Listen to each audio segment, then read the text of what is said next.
I think the vice presidential candidate on the Democratic side, Kamala Harris, said it very clearly that Mr. Trump fought a trade war with China and lost. Actually, nobody won that war, and it cost both countries several $100 billion. The greatest weakness of the Trump administration, in my view, is the lack of coherence in its policy. And I think what has to be one of the greatest challenges for China, but also for American allies, Japan, Britain, France, Germany, is the unpredictability of American foreign policy. This is something that is sadly new in the post-war world. The kind of areas of variance in American foreign policy on matters of principle was heretofore relatively small. But it has been, without precedent, a very unpredictable regime. That's number one. And number two, sadly, the Trump administration, there are so many people, Republicans and Democrats, in the American government who are deeply, deeply knowledgeable about China, some of them quite critical of China, who can assist the making of policy. The Trump administration, in its China policy, with one or two exceptions, who are well knowledgeable. This is not the A team of Americans who could advise the government on China. It's not the B team. It's, in academic terms, not even the C team. And this is in an age of grade inflation, they get a very much lower grade than that.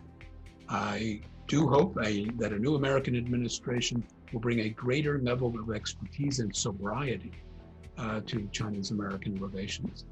And I hope that those who are best equipped in China and most intelligent about the American system to advise the Chinese government are also given the greatest voice in helping China determine its policies.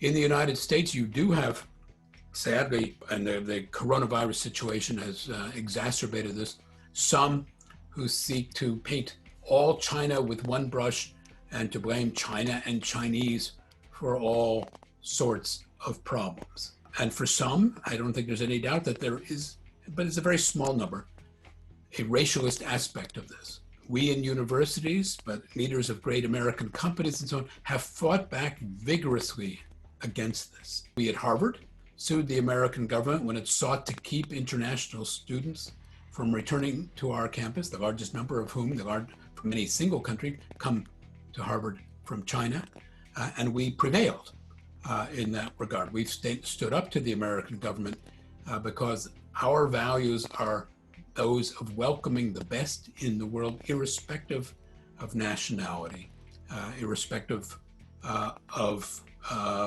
their land of origin. And so, just as McCarthyism had to be fought and defeated in the 1950s, if some elements of it remain strong and resurgent today, they also will need to be fought. But we have to recall that we are in a different world then. In the McCarthy period, the United States and China were at war, one with another, on the Korean Peninsula, in the Korean War. That's not the case today. We are at peace. And as many people say, this is the darkest time in Chinese-American relations. Well, those people don't know history. This is one of the better times in Chinese-American relations, but not in the rhetoric of Chinese-American relations.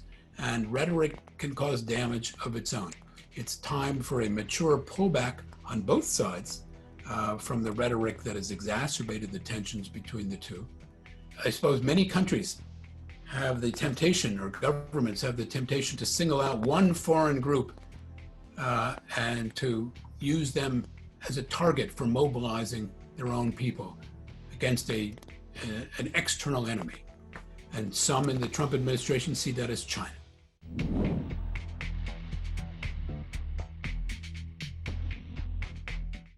Well, I think it's largely not possible in many areas, certainly not desirable in my view, to imagine a decoupling between China and the United States. The United States and China do have significant differences, different political systems, differences in perspectives on the part of their leaders, at least at present. And yet the Chinese and American economies, the Chinese and American peoples have done an extraordinary amount together in business, in culture, and in education over the last 4 decades. So a decoupling is not good for Chinese business. It's not good for American business that seeks to do and does do successfully significant amounts of business in China. It is not good for the great and rising Chinese universities that want to be and should be among the leaders in the world. Right now, China enjoys, and the United States enjoys, many of the benefits for a very significant partnership. I like to think of it as a marriage with needing some very serious marriage counseling. But it is a marriage that also has children, several generations of children, the hundreds and hundreds of thousands who have studied, of Chinese who have studied in this country, the tens of thousands of Americans who have studied, worked, and traveled in China. An important relationship to continue and to manage.